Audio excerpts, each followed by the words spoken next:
My name is Haley, and I'm here with Noah, and we're going to give you a training demonstration today of the training that he's had. Today is February 7th, February 8th? I think today's February 8th, and he is done a really good job, and he's ready to go, and so we'll go ahead and show you what he can do. Basically, the training program can be broken down into 5 main areas. There's socialization, that's really heavy throughout, and that's just giving them positive experiences to lots of new and different stimuli, people, places, things, noises, and we kind of go into detail in that in the training manual. And then there's house training, leash training, obedience commands, and manners. So the house training and the leash training by far take up the bulk of the time that goes into the training program, but the majority of what we're going to show you here today is going to be the obedience commands and the manners. And I'll go ahead and start with the manners. Some of the manners are placed on command, but a lot of them are not. They're just behaviors that have been taught. For example, he's been taught not to jump up on me. I want him to stay on all fours. Come on. When he's around me. There you go.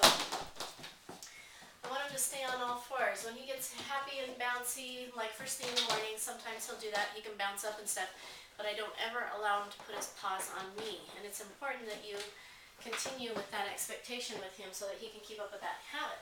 And one of the things that he's been taught is to greet with a sit rather than greeting with jumping on you, which is what they're naturally inclined to do. So, basically, come on, come here. Whenever he comes to me or makes eye contact with me or approaches me, good boy, I want him to just automatically sit. Basically, as a default behavior, when he doesn't know what else to do, I want him to put his little tushy down. And that does a couple things for us. Number one, it kind of plants him in one place so that he's not moving all around, because it's really hard to control a dog that's focus is everywhere else. And number two, when his butt goes down, his eyes come up to me. And when I have his eyes, I have his attention. And then you can go from there and you have control. So you want to make sure before giving him an attention, before giving him a love, when he comes to greet you, when he comes up to you or approaches you, you always ask for a sit if he doesn't just sit automatically. So that's part of his manners that he's had. Another part of his manners is he's supposed to be very, very gentle with his mouth. And he's supposed to be very, very conscious of where toys and treats end and your fingers begin. And he's done really, really well with that. He's had a nice soft mouth. Also, he's expected to drop things on command. Drop it. Good boy. And actively open his mouth and release things to you so that you're not trying to tug it out of his mouth. Because that can be a dangerous habit and a bad habit. So you just ask him to drop it. Good boy. Or he just knows when you approach him that he'll release it to you. Good boy. And I just keep taking it away, huh? Good. So drop it is a command that he's been taught. And if he ever hesitates on drop it, you know, he gets something really juicy that he's never had before that he's really excited about, and he becomes kind of possessive of it, go ahead and just pull out a little treat in exchange and ask him to drop it and then take it out of his mouth. So ask him to follow through that way. Good boy. Another thing that you may be noticing is he's very, very oriented to his bed.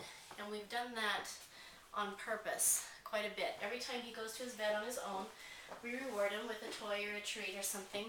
Whenever we give him something to chew, like a bone or a rawhide or a bully stick, we take him to his bed and have him lay down on his bed so that he gets to know that that is his spot.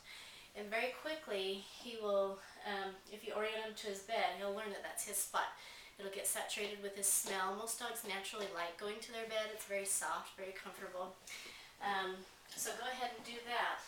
And also, we orient them to their crate a lot. I'm going to talk about crate when we go through the commands. But we want him to be very, very comfortable in his crate. And a lot of time and a lot of care has been put into teaching him to enjoy being in his crate. Good boy. Yeah, that's a good puppy. So, another one of his manners are his meal bedtime manners.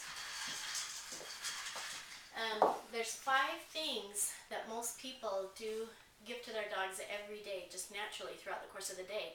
And an acronym that I use to help me remember that is All Good Dogs Fetch Toys. That's AGDFT.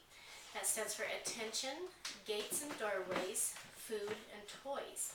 So without setting aside time for training throughout the day or anything else like that, oh, hang on, we're going to pause for a second.